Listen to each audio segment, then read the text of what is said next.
L'actualité patrimoniale selon le GIRA, le statut de LMNP. Si vous vous posez la question de savoir qu'est-ce que le statut de LMNP, loueur meublé non professionnel, la réponse est simple. Nous sommes en présence d'un statut 100% fiscal, mais que se cache-t-il derrière cet acronyme en termes d'avantages et de conditions à respecter? Commençons tout d'abord par les conditions. Comme son nom l'indique, ce statut s'appuie sur la notion de location meublée. Le grand principe général est de mettre à disposition de son locataire tous les éléments qui lui permettent de s'y installer pour y vivre en apportant juste ses effets personnels. Quels sont les équipements nécessaires? De manière conceptuelle, cela semble flou. L'administration dans une instruction doit dresser la liste des équipements indispensables pour qu'un bien puisse être considéré comme étant loué sous forme de meublé. Contrairement aux apparences, le fait de signer un bail meublé ne suffit pas.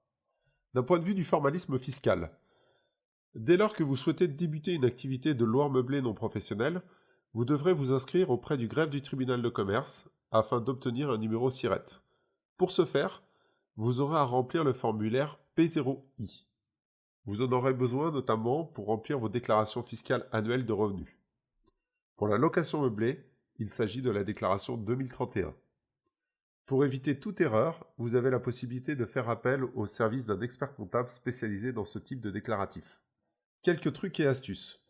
Nous vous conseillons vivement, en annexe du bail, de préciser tous les éléments composant le bien. Cela permettra notamment de simplifier vos relations avec l'administration fiscale et d'éviter tout litige avec le locataire pendant l'état des lieux. Pour la fiscalité sur les revenus du LMNP, faites le bon choix. Les revenus générés par la location meublée sont classés fiscalement dans la rubrique des bénéfices industriels et commerciaux, soit les BIC. À ce titre, selon la situation, vous aurez le choix entre plusieurs types de déclarations sur le revenu. On parle alors d'options. Le micro-BIC, le régime réel ou le régime réel simplifié, qui est en règle générale la voie choisie par la plupart des investisseurs.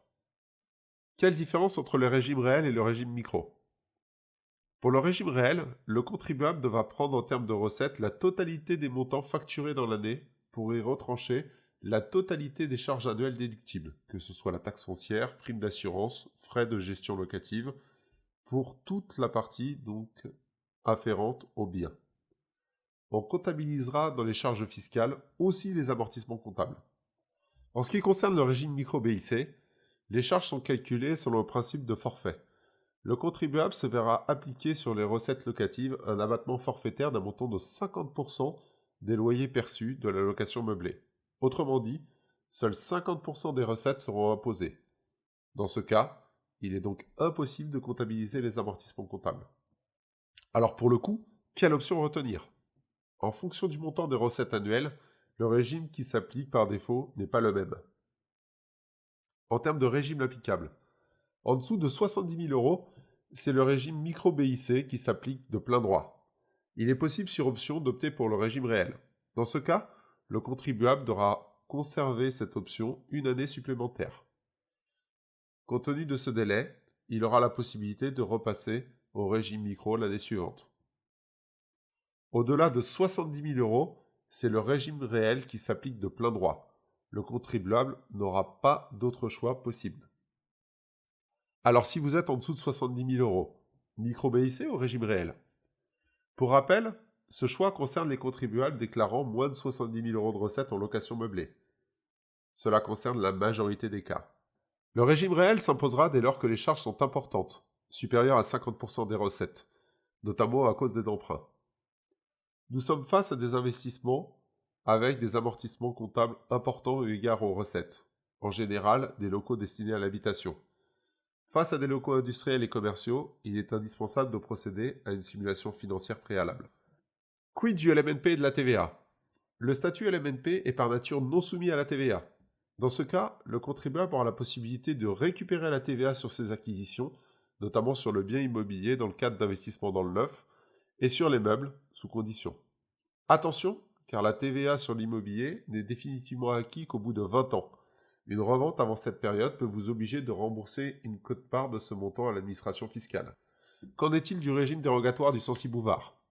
Pour favoriser le développement des résidences de services en France, le gouvernement a décidé, dans le cadre d'un projet de loi rectificative pour 2009, de mettre en place une réduction d'impôt spécifique pour le loueur meublé. le LMNP Censi-Bouvard. Afin de profiter de ce mécanisme de défiscalisation, le contribuable doit respecter les conditions suivantes. Procéder à l'acquisition d'un bien en immobilier neuf. La location doit respecter toutes les conditions de la location meublée au sens fiscal du terme. Confier la gestion du bien à un gestionnaire professionnel qui doit en faire l'exploitation commerciale dans un des secteurs prévus par le dispositif. Résidence de tourisme, résidence d'affaires, résidence étudiante, résidence senior médicalisée ou non. Le gestionnaire doit mettre à disposition au moins 3 services para-hôteliers à ses locataires. Et pour finir, le contribuable doit s'engager à mettre à dispo le bien pendant une durée minimum de 9 ans au gestionnaire. Si toutes ces conditions sont respectées, le contribuable aura le droit à une réduction d'impôt égale à 11 ans du montant hors taxe du bien pendant 9 ans, soit 1,22% par an. Et côté de la plus-value immobilière, le plus surprenant dans tout cela est que l'investisseur peut profiter d'avantages fiscaux sur le revenu, comme s'il était soumis au régime des sociétés. Et dans le même temps, lors du calcul des plus-values immobilières, il pourra bénéficier du régime des plus-values immobilières des particuliers. Un sérieux avantage qui vous fera certainement choisir le statut de loueur meublé, professionnel ou non, dans le cadre d'investissement locatif. Quelles sont les nouveautés du statut LMNP en 2016 ? Vous l'aurez peut-être constaté, la loi de finances 2015 a supprimé l'avantage de la réduction d'impôt pour frais de comptabilité pour les personnes en concubinage. Cette réduction allait de 915 € annuels et il a supprimé aussi la prescription de contrôle fiscal même si le contribuable avait souscrit à un centre de gestion agréé, donc CGA. En 2016, la mesure devait s'étendre à tous les contribuables. Mais pour une fois, une bonne nouvelle est arrivée. La loi de finances 2016 est revenue sur ses pas. Il y a quelques changements majeurs pour le coup. À compter de l'exercice 2016, la réduction est limitée à 2/3 des frais de comptabilité, toujours avec un plafond de 915 € annuels. Nous avons perdu 1/3 de déductibilité des frais de comptabilité dans la bataille. Quid de la suppression de la prescription du contrôle fiscal ? La prescription dont bénéficiaient les adhérents du centre de gestion agréé n'est plus valable à compter de l'exercice 2015. Cet avantage lui permettait en cas de contrôle fiscal d'être contrôlé uniquement sur les 2 derniers exercices fiscaux.